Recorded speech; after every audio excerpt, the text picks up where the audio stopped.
A Treatise of Human Nature by David Hume. Book 3 of Morals. Part 2 of Justice and Injustice.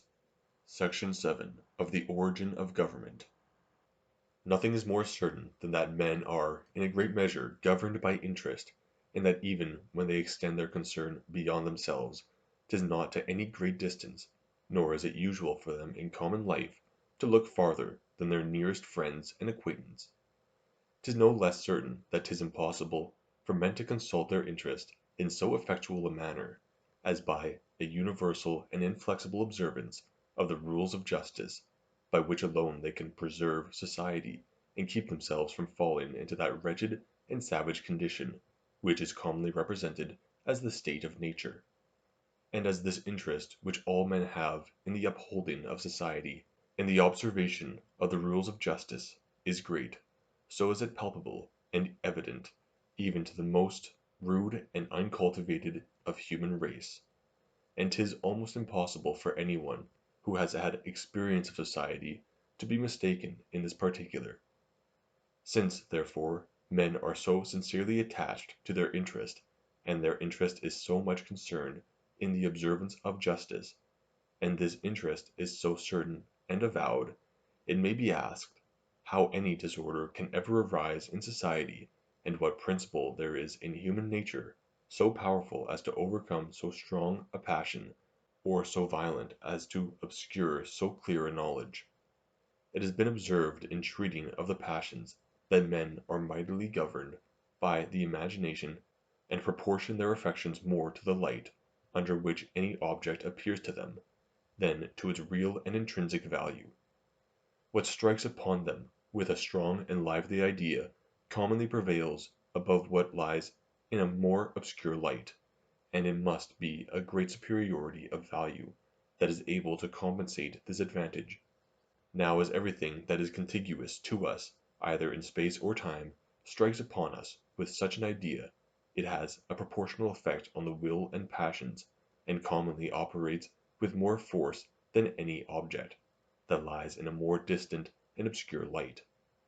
Though we may be fully convinced that the latter object excels the former, we are not able to regulate our actions by this judgment, but yield to the solicitations of our passions, which always plead in favor of whatever is near and contiguous. This is the reason why men so often act in contradiction to their known interest, and in particular why they prefer any trivial advantage that is present to the maintenance of order in society,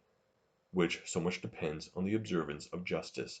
The consequence of every breach of equity seems to lie very remote, and are not able to counterbalance any immediate advantage that may be reaped from it.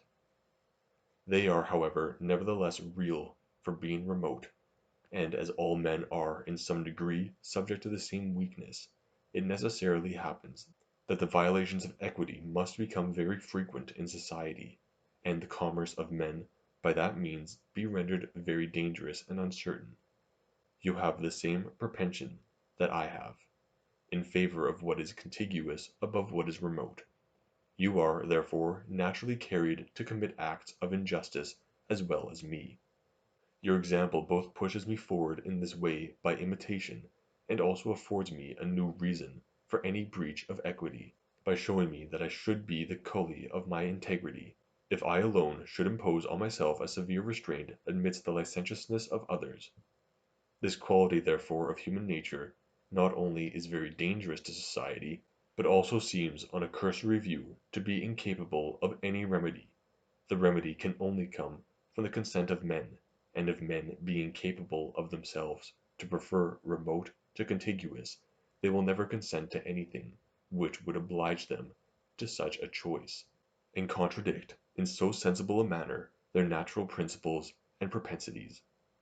Whoever chooses the means chooses also the end, and if it be impossible for us to prefer what is remote, 'tis equally impossible for us to submit to any necessity which would oblige us to such a method of acting. But here 'tis observable that this infirmity of human nature becomes a remedy to itself, and that we provide against our negligence about remote objects, merely because we are naturally inclined to that negligence. When we consider any objects at a distance, all their minute distinctions vanish, and we always give the preference to whatever is in itself preferable, without considering its situation and circumstances. This gives rise to what in an improper sense we call reason, which is a principle that is often contradictory to those propensities that display themselves upon the approach of the object. In reflecting on any action which I am to perform a 12-month hence, I always resolve to prefer the greater good, whether at that time it will be more contiguous or remote, nor does any difference in that particular make a difference in my present intentions and resolutions. My distance from the final determination makes all those minute differences vanish, nor am I affected by anything but the general and more discernible qualities of good and evil. But on my nearer approach those circumstances which I at first overlooked begin to appear, and I have an influence on my conduct and affections. A new inclination to the present good springs up, and makes it difficult for me to adhere inflexibly to my first purpose and resolution. This natural infirmity I may very much regret, and I may endeavor, by all possible means, to free myself from it. I may have recourse to study and reflection within myself, to the advice of friends, to frequent meditation and repeated resolution, and having experienced how ineffectual all these are, I may embrace with pleasure any other expedient, by which I may impose a restraint upon myself, and guard against this weakness. The only difficulty therefore is to find out this expedient, by which men cure their natural weakness, and to lay themselves under the necessity of observing the laws of justice and equity, notwithstanding their violent propension to prefer contiguous to remote. 'Tis evident such a remedy can never be effectual without correcting this propensity, and as 'tis impossible to change or correct anything material in our nature, the utmost we can do is to change our circumstances and situation, and render the observance of the laws of justice our nearest interest, and their violation our most remote. But this being impracticable with respect to all mankind, can only take place with respect to a few, whom we thus immediately interest in the execution of justice.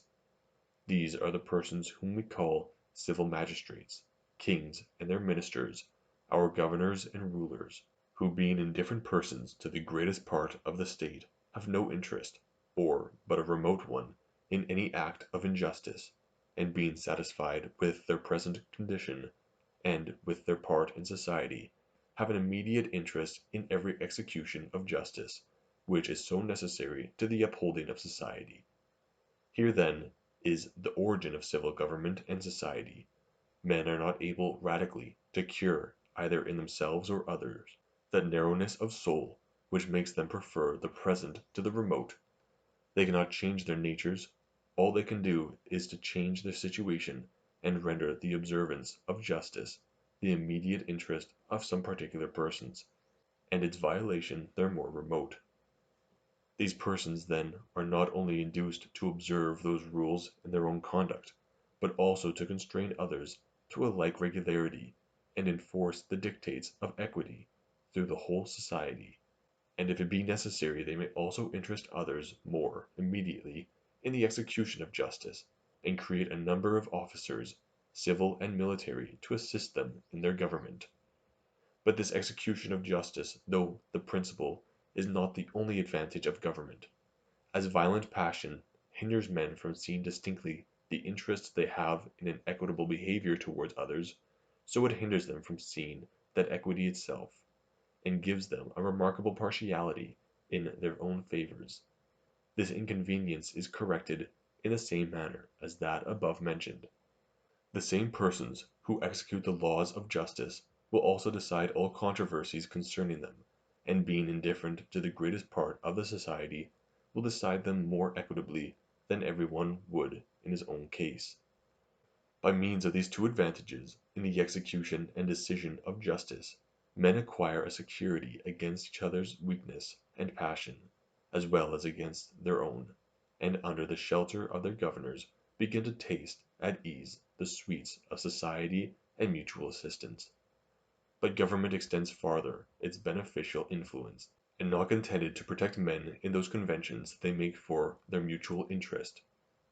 It often obliges them to make such conventions and forces them to seek their own advantage by concurrence in some common end or purpose. There is no quality in human nature which causes more fatal errors in our conduct than that which leads us to prefer whatever is present to the distant and remote, and makes us desire objects more according to their situation than their intrinsic value. Two neighbors may agree to drain a meadow which they possess in common, because 'tis easy for them to know each other's mind, and each must perceive that the immediate consequence of his failing in his part is the abandoning the whole project. But 'tis very difficult and indeed impossible that 1,000 persons should agree in any such action, it being difficult for them to concert so complicated a design, and still more difficult for them to execute it, while each seeks a pretext to free himself of the trouble and expense, and would lay the whole burden on others. Political society easily remedies both these inconveniences. Magistrates find an immediate interest in the interest of any considerable part of their subjects. They need consult nobody but themselves to form any scheme for the promoting of that interest, and as the failure of any one piece in the execution is connected, though not immediately, with the failure of the whole, they prevent that failure, because they find no interest in it, either immediate or remote. Thus bridges are built, harbors opened, ramparts raised, canals formed, fleets equipped, and armies disciplined, everywhere, by the care of government, which, though composed of men subject to all human infirmities, becomes by one of the finest and most subtle inventions imaginable a composition which is in some measure exempted from all these infirmities.